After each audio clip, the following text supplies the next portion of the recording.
Stan Belikoff, welcome to the Thundercast. Yeah, how you doing, Chris? I'm going good, my friend. I'm going very well. So today we have a 45-minute power episode on a few questions that I'm wrangling with. And I thought, who do I know that I can turn to answer a couple of things for me? Now, I'm conscious there's lots of avenues we can go down, but I'm going to get straight to it and give you the two things that are on my mind in relation to the transformations we're involved in. You can answer in any order.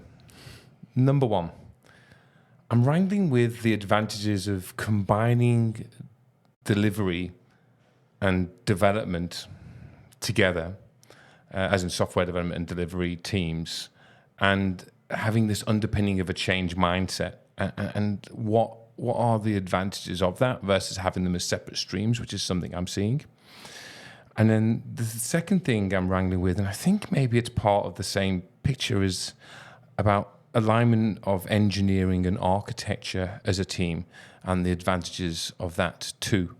And, you know, I've got a lot of people at executive level playing around with target operating structures, and it's on my mind, and I thought I'd be of service and ask an expert, hence why I'm asking you. Now, I'm going to ask you to lean a little bit into the microphone and pick your topic, pick your poison. Combining of delivery and development teams, or the combining of engineering and architecture teams. Like, what's your view on the advantages of those things? Yeah, so I think it's on delivery and engineering and delivery and development. I mean, I blend those two terms, development, because engineering is a more broader term to the development of software. Engineering, so software engineering. So bringing those things together, because the quality of any software engineering starts at understanding the why and the what, and I think in too many cases when we have more traditional delivery capability like project management versus SDLC, there's a little bit of a handover or there's a bit of silos. So the individual skill sets or practitioners are doing handovers rather than thinking about a theme of work or a stream of work that flows from the beginning of a problem statement that defines an outcome to the delivery of that outcome through software. And so finding that pathway or finding that life cycle that allows delivery and engineering to work collaboratively has significant benefits in terms of quality. And clearly, quality will turn into pace of change. Now, I had a really, really good example at Digital Team when the engineering team were unpacking high-level requirements in a project versus when we combined some of the work between the project team in terms of unpacking the work into a certain level of understanding, and then the engineering team took them half the time to get an understanding of what to do, and therefore the engineering team had more capacity to actually do what they do best, which is, develop code, build code, right? Create a product, and I find lots of benefit in that. Mm-hmm. So the removal of silos means that you maintain a focus on the outcomes, you improve quality, and you improve the pace of change as the major benefit of combining delivery and development teams, you believe? Yeah. Okay. So why don't more people do that? A very good question. Thank you. It's almost like I prepared. Yeah, that's right. Okay, and I didn't. Okay. Well, I do like to put people on the spot. Okay. But I think there are probably two angles. The one angle is sometimes it's quite hard, okay, and the other angle is understanding how, okay, and maybe sometimes understanding the how is the hard part, but sometimes in a complex organization or even a complex piece of change, the combination is just hard, and it's finding the right approach and the right mechanisms to find that collaborative cohesion, and been experimented for many years, identifying, so what does an analyst or delivery manager need to do effectively for for a engineer or a tech lead to be able to understand that well. And it's all about the right approach, the right combined terminology, and the right specific artifacts that make that difference. And if you get that right, the benefit flows. I think I'm just struggling to understand that a little bit. So you've said the first part was it's about understanding why you would do it, which is where we started off, the benefits of that, which I won't go through again. But the challenges in the how you do that.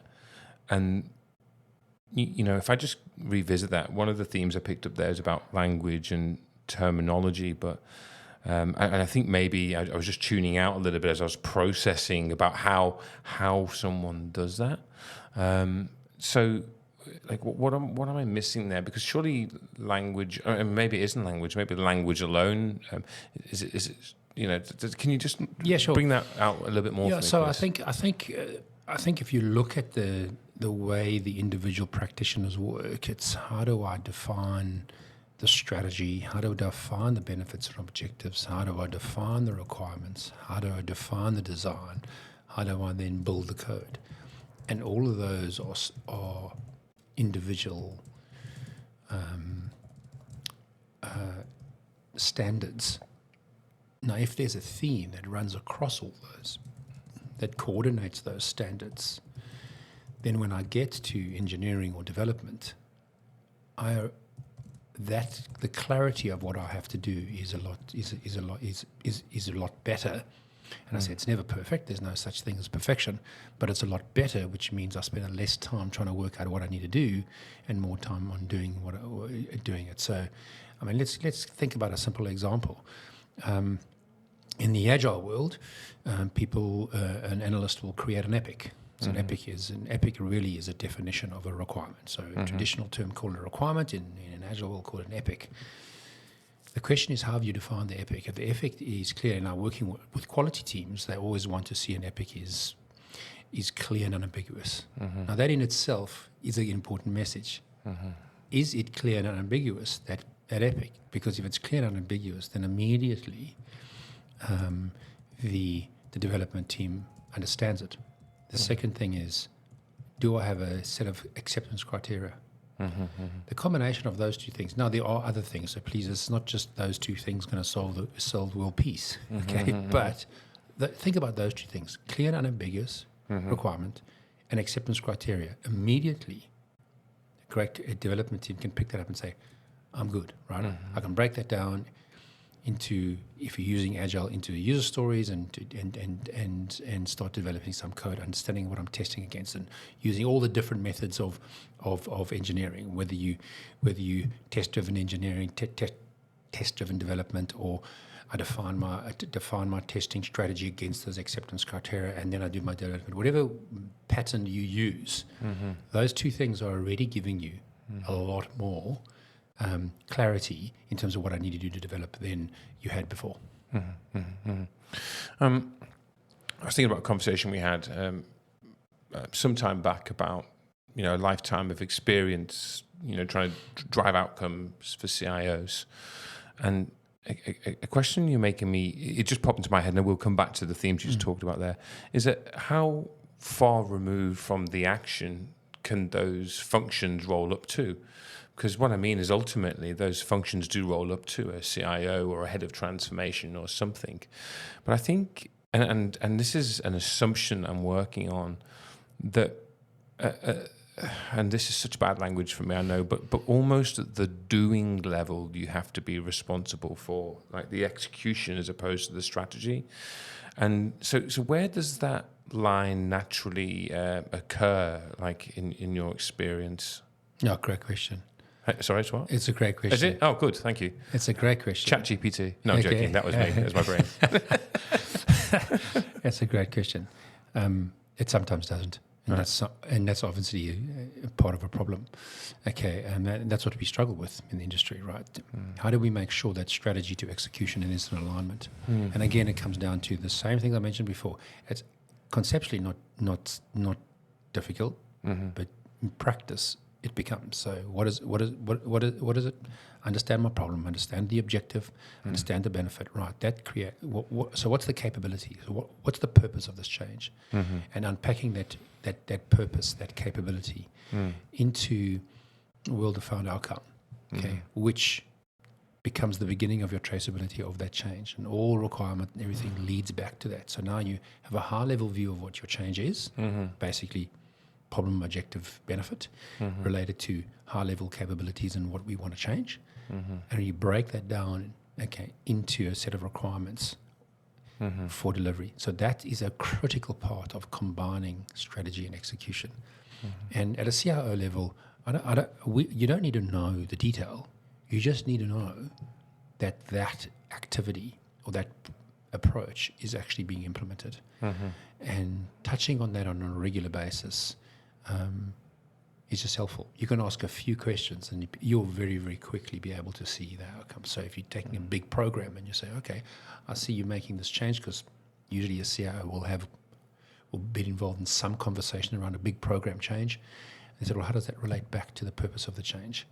If somebody can answer you that relatively quickly, well, they got the stuff in place. If they can't answer you, then clearly they haven't done that. So that means that the purpose of the change, the benefits that are coming, are really now disconnected to the requirement or disconnected to the delivery. And you need to make sure that you need to constantly just be checking that connection is happening.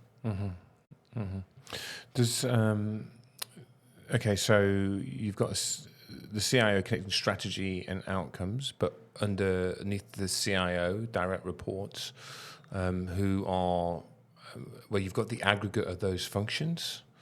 So I'm trying to imagine, again, how you split below those levels. At what point they separate out, because otherwise. I'm imagining a direct report of a CIO who's got development and delivery and architecture was the last bit that we talked about. Is that? Let me use architecture as a good example of bringing it together, because at the end of the day, the CIO direct reports need to then turn around, and there are a number of ways you can structure that. There's no one single answer to that. But how does strategy and architecture and delivery, if you want to call it projects or delivery, and when we talk about delivery, we talk about delivery managers, business analysts, the thing in terms of defining what the change is and facilitating large change, and then you've got engineering in terms of delivery of code. So let's use architecture and delivery for example. When an idea lands on the table of a delivery team, the first thing they need to be asking is, what's the strategy, the architectural strategy? Is there an architectural strategy? Okay, and so there needs to be some level of quality checkpoints for you as a team to say, okay, let me check in with the architect team to say, is there architectural strategy in the space? Okay, and then progressing forward. So if that says yes, there's an architectural strategy, then when you start to define, or what we call shape the work, okay, through analysis or technical design, you have a guideline from the architecture space. And as you're going through that process, if you're identifying areas where architectural guidance doesn't exist, that's when you need to. No, I need a trigger here. I need a data point here that says I need to check in with the architect, because I don't have the guidance in the space. And combining that can be very effective. You got to find ways to do that. I know most project management life cycles have that controls in place, but it's not about the control. It's about how the two teams work effectively together, and how they can make decisions relatively quickly. Okay. So that's a perfect example of pulling together architecture. Similarly, how does architecture and engineering work? Because it's not just, I'm not architecture just not going to delivery, because delivery is about process and about requirements. And if we're talking about delivering code, what requires there is the engineering team is getting the requirements coming from the delivery team. They need to have it. They need to have it clear and unambiguous. But the architecture team need to give the engineering team patterns and standards, so that they can actually get on with the work. Okay, and often that doesn't exist. In a very mature organization, an engineering team will very, very seldom have to stop and wait for architecture because the enterprise architecture, the solution, and the patterns and guidelines and standards for the engineers are in place. Okay. So to be fair, how many organizations are mature like that? Probably not, and not a lot. But there are levels of maturity. But getting that right, linking. So what that does is just tries to explain the importance. So if you had those three different aggregated functions reporting into the CIO is needing to check that those three business areas are working collaboratively together, specifically in the areas where they collaborate and the touch points. So where architecture provides solution guidance and patterns and standards to engineering, and where architecture provides enterprise architect and solution, high-level solution design to the delivery team. So it's theoretically not that difficult, but in practice, it's tough. So you're advocating in fact, not just even here. I mean, I've heard you talk about this for a long time, which is why I sought you out. It's the necessity of close interplay between whatever the structure you arrive at. It's the necessity of genuine relationships and a desire to focus on outcomes to solve problems, right? I mean, I think 100%. And I mean, your engineering team needs to be obsessive about making sure the delivery team and the architects are providing the right level of guidance to them. Otherwise their quality or their pace is not effective. If I want to deliver a great product and a great software product and a great software product in the cloud, maybe I'll step back before I say that. Often what you want to look at is say, if I develop this product, would Chris buy it from me? I've got to think about it in that way. So if I'm thinking about, right, I'm going to deliver this product, and I want to deliver it in a way that the quality and the way it's could be used by anybody. Now, I know we're only going to use it, but the point is, if I have that mindset of saying, I'm going to deliver this product into the market tomorrow, will that work? Okay. Well, then I'm going to think very carefully about the quality of and how the product works.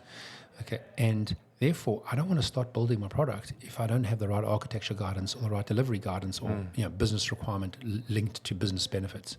Otherwise, I deliver a product that's either not usable or doesn't deliver the benefit. So the cohesion of those capabilities are fundamental. I mean, I'll give you a great example. In a home loan business in South Africa, we wanted to improve the product where we to apply for home loans. Now, when you apply for home loans, I think everybody probably listening to me knows this process. It can be painful, but you want to be able to apply for the home loan, understand your scenario, and then get the best home loan.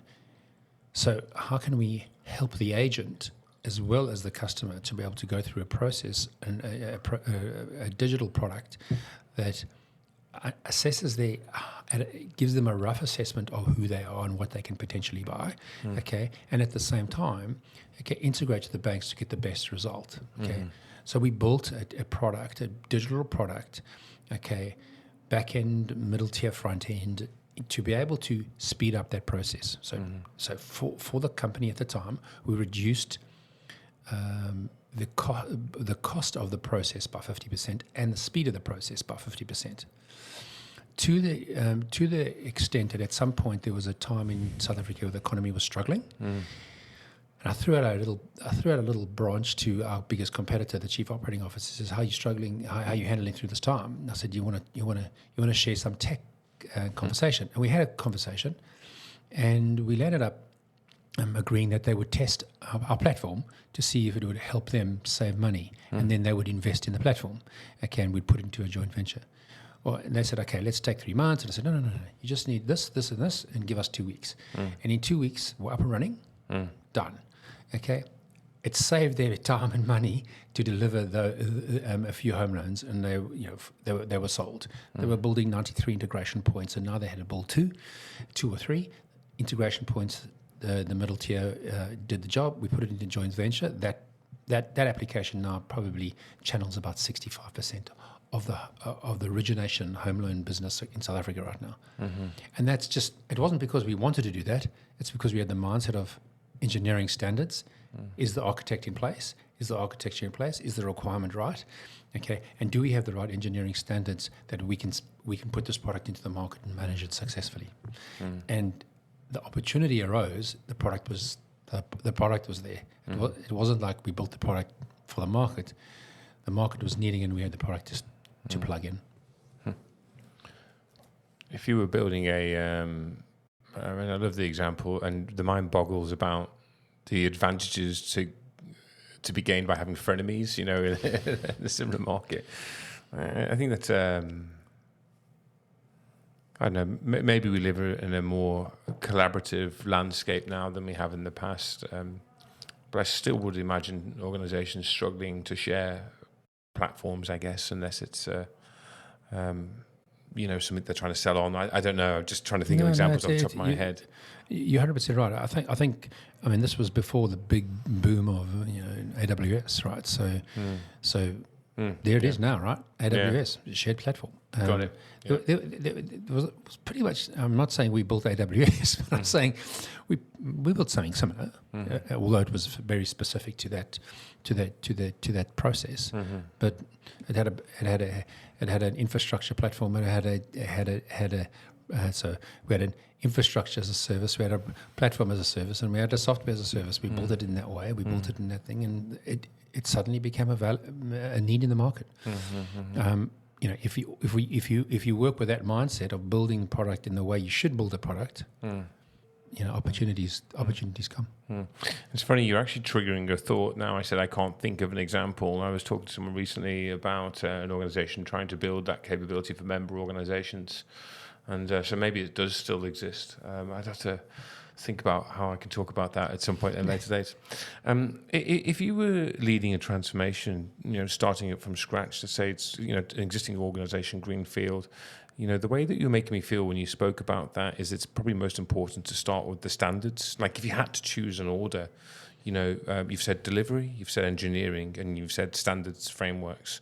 I do notice you haven't mentioned security, by the way, and I'm wondering where that fits into that, and if it's within standards on architecture or if it's a separate group. But it's a second question. So my first question is, if you had those three groups, delivery, engineering, and architecture, standards, frameworks, whatever you want to call it, where would you start? Which of those three roles, if you have to pick?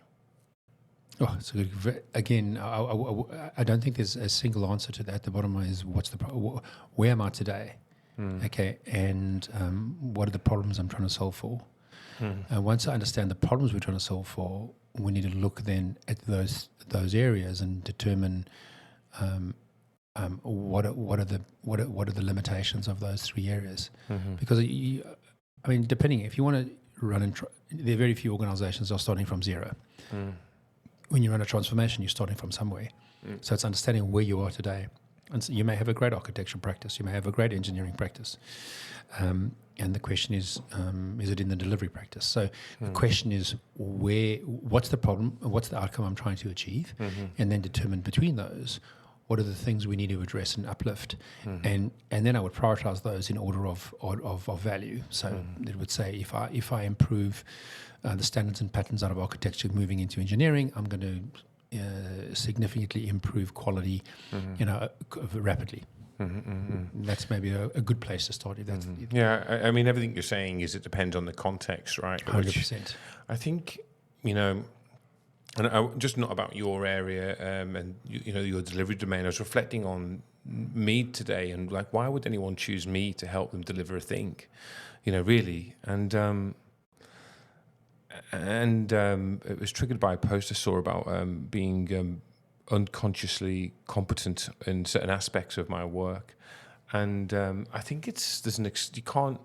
This is not down on people who are academically bright or who are early in their career, but there feels like there's something I can't quite put my finger on to long experience and hard-won experience. For me personally, again, I know I'm in an interesting field where it is experiential, and that is, human beings. I think there's a thing that that you have to have met a lot to be able to do this. But the question you're really making me think, to be able to adjust contextually requires a great deal of experience or a certain mindset that can see those patterns and not necessarily beholden to one methodology or one approach, or start here, finish there. It feels like there's that flexibility of mind that's required. I mean, ideally underpinned by a long experience. I mean, I'm a fan of that, surrounding myself with that. But yeah, I think you're right to an extent. Can it be learned? Can it be learned? Yes. Can it be learned faster than maybe we did? Probably.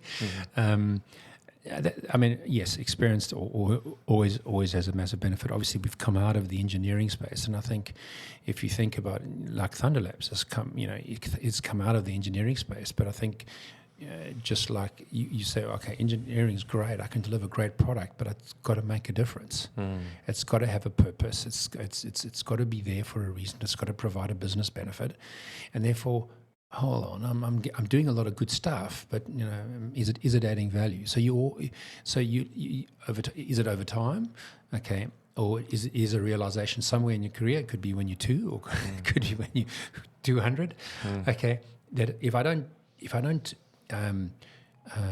start where the benefit is, then the chances of me missing the benefit are probably quite high. And I think that's what Thunder Labs is doing well. I mean, you're not coming down and saying, I want to deliver a piece of software for you. The first thing you're asking is, what you're doing, why are you doing this, what is your problem, where you're going, and you're identifying your problem statement and identifying certain things in that problem statement around what do we need to do to move forward. That'll make a big difference, and I think doing that consistently is where the value is. And I keep on saying this to a lot of people. You can get engineering to a level of effectiveness and efficiency that is beyond the stars. But if you're not connecting with the architecture and the patterns and the guidance and the delivery teams to make sure we understand the key requirements and designs, the question is going to be, are you delivering anything of value? I really like the idea of engineering being obsessed with obtaining frameworks and standards so they can produce at quality and volume. I think I'll be using that a lot. Stan. It just connects, because it's not. It feels different somehow to either waiting for the standards, or for a standards group saying, well, we'll produce these standards and you can develop when we're ready, because we produce that. And I'm not saying this with any particular person in mind, but it does feel like you're putting destiny and doing in the hands of engineering, if they have that authority to be obsessive and drive demand for those standards. There's something about that deeply resonates. And again, I think that comes back to the initial thing about how do you, and I think my question is misplaced actually, now I reflect on it. I was asking, do you combine engineering and delivery and architecture? And I think what I've heard you say is, I mean, you could, depending on the context, but actually it's strong leadership in each of those practices, collaborating well and having the cadence right around ideas, the cadence and the synchronization of ideas arriving at delivery, standards being produced by the group responsible for that, and the engineering output. It's really about that dance between those three departments. And I think where my mistake has been is, well, wouldn't that be easier under one person? But it kind of is ultimately under a CIO anyway, or head of transformation. But it's about having those functions working seamlessly, right? Yeah, that's right. And I just want to mention something before we go. Security is 100% part of that process, and there's a number of ways to do that. I mean, from an engineering perspective, it's all got to be about security. Coding with security mindset. So it should be part of what you do. It's not. It's security isn't something separate to what you know. Of course, there are other security functions and tasks and actions that need to happen in your security team. But in terms of developing secure code and developing secure platforms, that needs to be just part of your design. It's not something separate. Okay, so I mean, people are probably cause the fact of DevSecOps. Okay, so but the bottom line is, what's DevOps versus DevSecOps? It just means that I'm coding in the way to secure products. That's fundamental. Security shouldn't be this thing on the side. It should be think through to that point. To the other point, in terms of combining, I mean, I'm grateful for the opportunity. I've been in all areas of that business. I've been in architecture and strategy. I've been in delivery and in engineering and. When we're in tech, we obviously come out of the engineering space. I started my career in the business, and then I went into the engineering, then formed back to delivery, and then ultimately strategy and architecture, and then back again. Okay, and so the combination of those, and I've experienced different options of that. But why is it so important? To your point, just to clarify, in the engineering space. So one, standards are for everybody. So standards in delivery. What's the standard in the way I produce a requirement in the way the requirement is made clear? What is the standard way I manage delivery? Okay, what is the standard way I manage my portfolio? And then then from an architecture perspective, the same thing. Now, when coming through to engineering, same thing. Engineering takes standards from architecture, but it has its own standards. So, standards on code standards, testing standards, and there are many industry-based standards you can leverage. So the question is, are standards perfect? No, standards aren't perfect. But the thing about standards is comes back to common language. Because if I develop a code in this way that it's standard to the industry, I should be able to then move that code onto a different platform any day. So there are benefits of that. I was very fortunate at one stage. I was in Oracle's head office listening to a young product manager talking about the importance of standards on middle tier platforms. And how they're going to build a middle tier platform that is so standard based that they can just buy other platforms that are standard based so they can expand and get into the market fast. Well, in the middle tier space, Oracle's big in that space now and been big in that space for a long period of time, and a lot of the cloud based PaaS platforms started using Oracle in terms of Oracle middleware and Oracle backend. That was Thomas Kurian. He's now the CEO of Google Cloud, because he was just standards. Because standards don't mean I have a perfect product. It just means everybody understands and builds in the same way. I can share product. I can share a product. I can move a product. Makes a big difference in the engineering space. But I go back to the state. Starts at the standard of architecture, starts at the standard of delivery, to make sure that it's folding into the standards for the engineering team. Yeah, you make me think of someone I'm helping out at the moment, actually, and they have separate architecture and separate security teams, and it's about making sure security standards are embedded in the architecture, and it feels like that those two functions should be combined.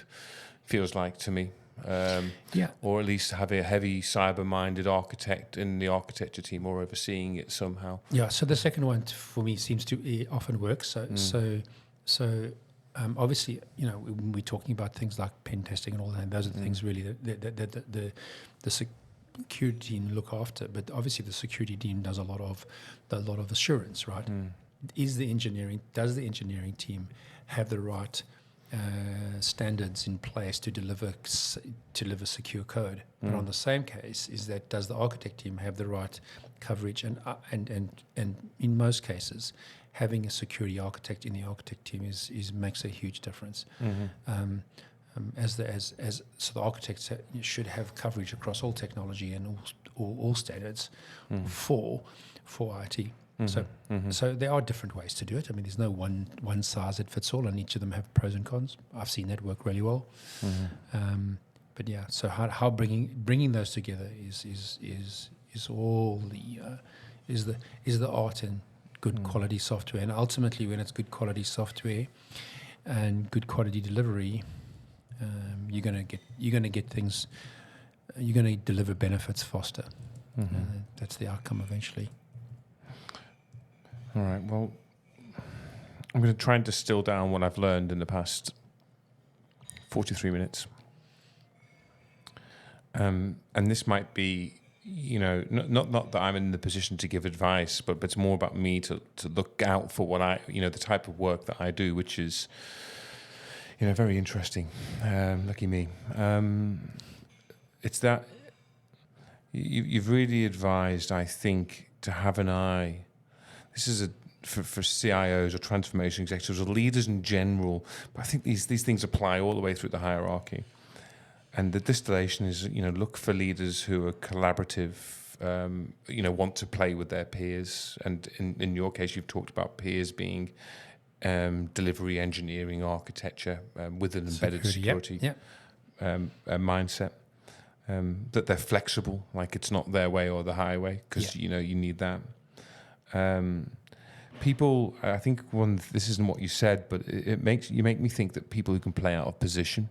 So let's say they're a head of delivery or a head of engineering or a head of architecture. They have the frame of reference to having performed one of those other functions before. Makes me feel like then they've got empathy for that position and what they're trying to achieve. And then the last thing is this. And you've used a couple of words for. I hear Andrew talk about steel thread, but I'm not sure that's the right thing. But it works. Okay, steel thread, or a benefit. So a real benefit or a steel thread, but a relentless focus on what good looks like, what an outcome would look like.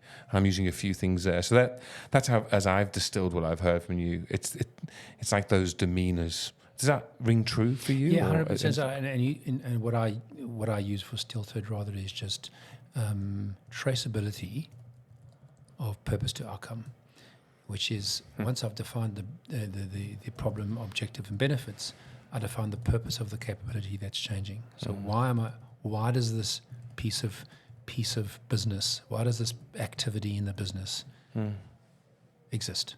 And from that, I'm delivering outcomes against that. And that traceability or steel thread, if you get that right, it's gold. Makes me think that almost, I got it. Okay, traceability of purpose to outcome.